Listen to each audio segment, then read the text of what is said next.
भाइयों, मैं आज ये वीडियो सिर्फ इसलिए शूट कर रहा हूँ कि कल से पितरपक्ष लागू हो रहे हैं और पितरपक्ष में अपने पितरों के को तर्पण आदि देकर उनको शांति और मुक्ति दिलाने की प्रार्थना की जाती है।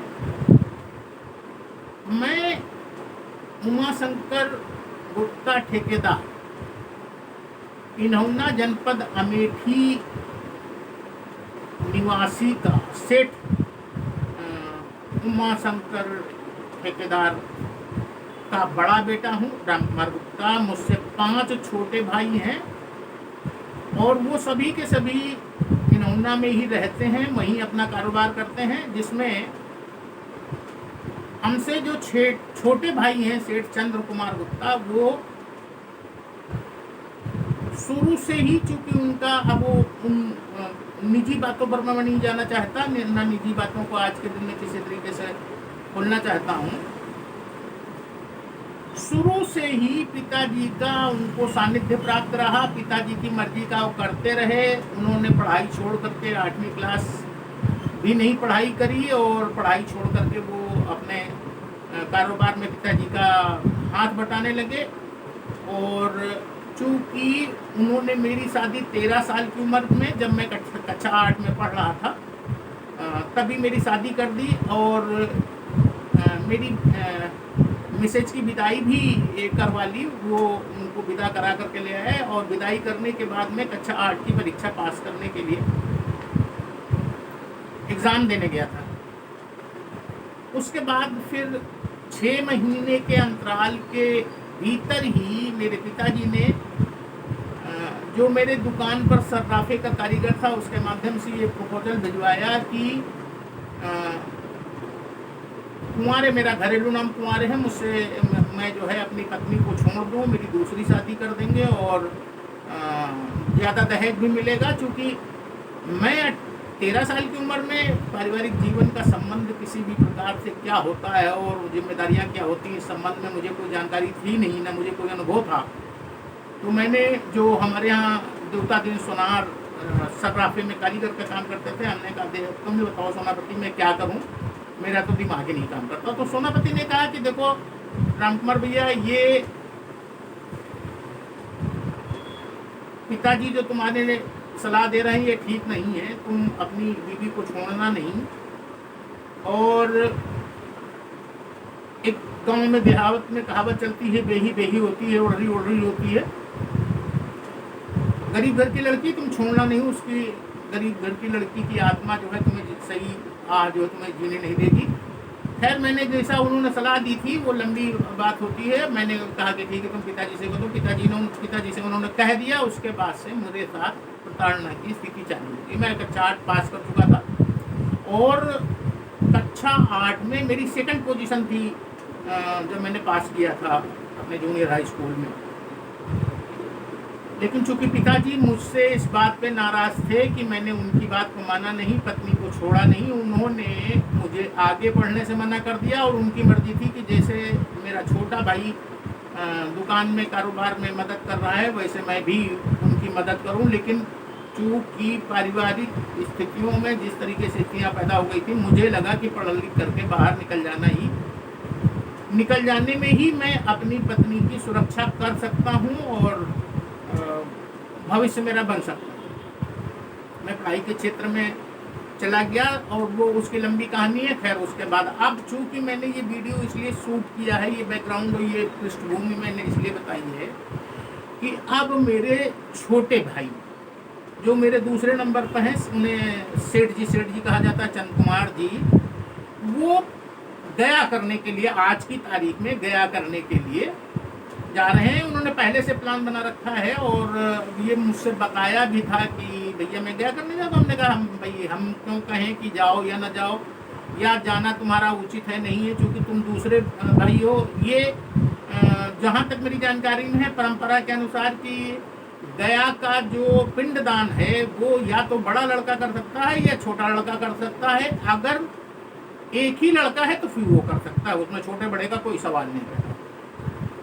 अब चूंकि पिताजी ने मुझे जब घर से निकाला था तो उस समय की स्थितियाँ ऐसी थीं, और उसके बाद मैंने जब घर से निकलने के बाद फिर ये मेरी मिसेज का योगदान और भाग्य का जो भी है, मेरे 3 बेटियां थी, एक बेटा था, जिसमें एक बेटा निखिलेंद्र कुमार गुप्ता जिसका 2015 में मर्डर हो गया था वृंदावन योजना में सेक्टर 5 में बदमाशों ने बम मार दिया था, उसकी मृत्यु हो गई।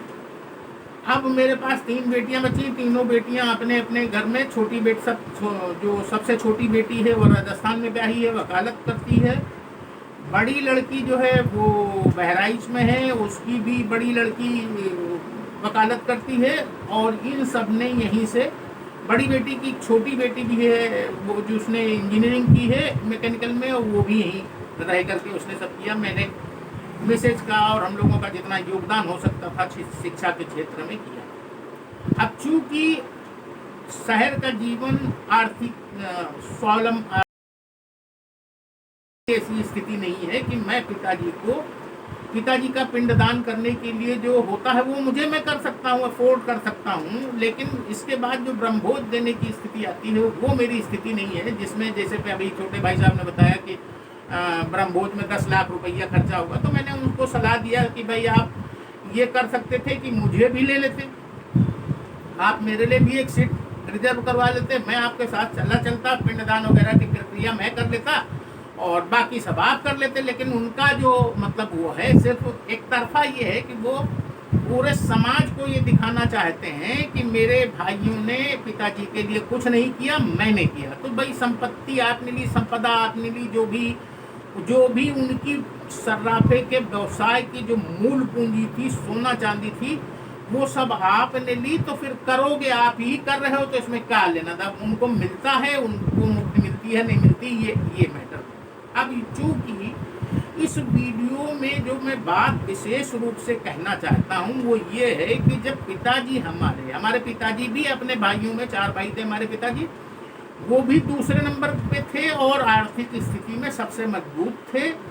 और वो भी ये कहा करते थे कि हम किसी भी तरीके से अपने भाइयों से बिना मदद लिए किसी भी तरीके की मैं मदद नहीं लूँगा और मैं गया करने जाऊँगा। वो भी दूसरे नंबर पर होने के बावजूद गया करने गए थे, जबकि हमारे ताऊ जी और चाचा जी मास्टर थे, उनकी आर्थिक स्थिति तब सही नहीं थी। ताऊ जी की भी ऐसी स्थिति नहीं थी कि वो गया ब्रह्मभोज वगैरह कर सकते, लेकिन ऐसा हो सकता था कि मेरे पिताजी उनको आर्थिक मदद करते, लेकिन चूंकि इन सब लोगों को अपने पैसे वाला होने का जो घमंड था उसकी वजह से ये लोग अपने रहते थे, ये नहीं इन्होंने किया। अब हुआ क्या कि हमको जब पिताजी ने निकाला था तो हमको कुछ भी नहीं दिया था, मैं दूसरे के घर में किराए पर रहा।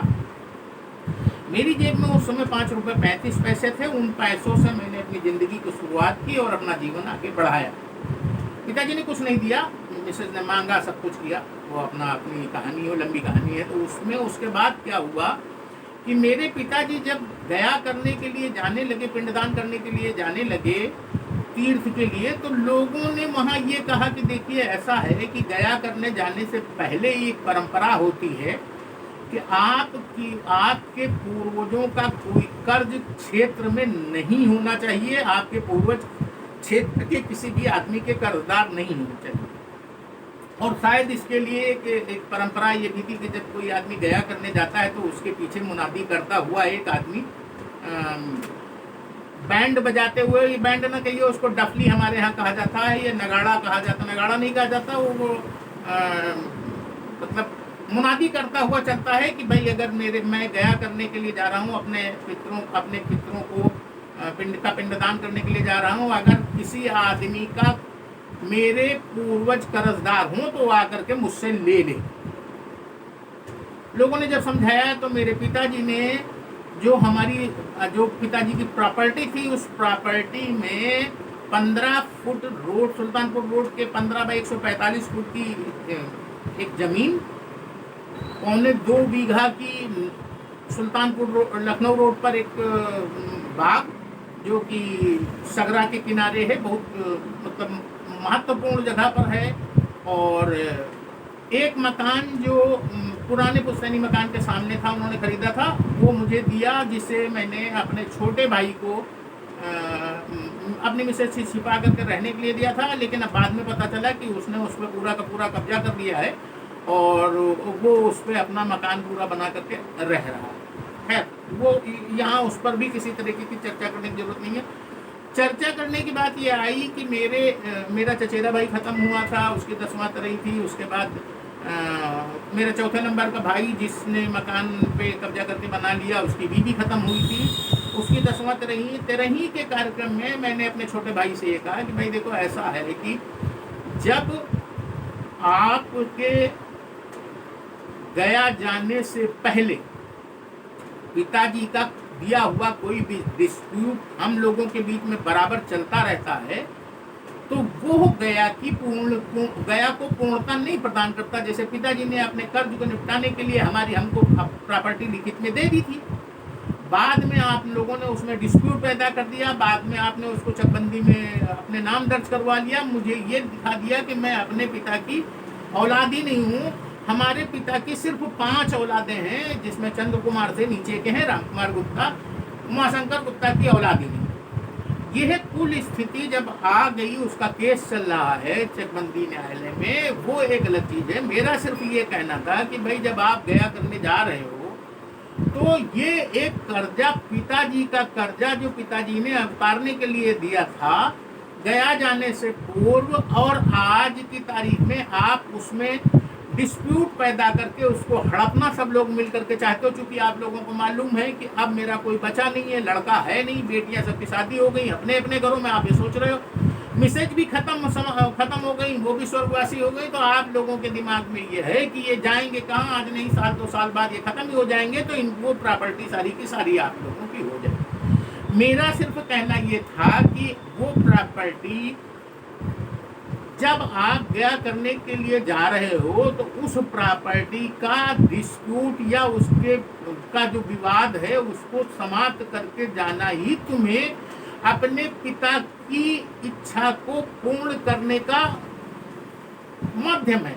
और इसको पूर्ण किए बिना अगर आप जाते हो तो आपकी गया किसी भी तरीके से परिपूर्ण नहीं मानी जाएगी। पहली चीज तो ये कि आप दूसरे नंबर को आपके गया जाने का कोई औचित्य नहीं बनता। लेकिन अगर आप जा ही रहे हो तो ये भी जिम्मेदारी आपकी बनती है कि पिताजी के किसी भी कर्ज को आप निपटा करके ही जाओ।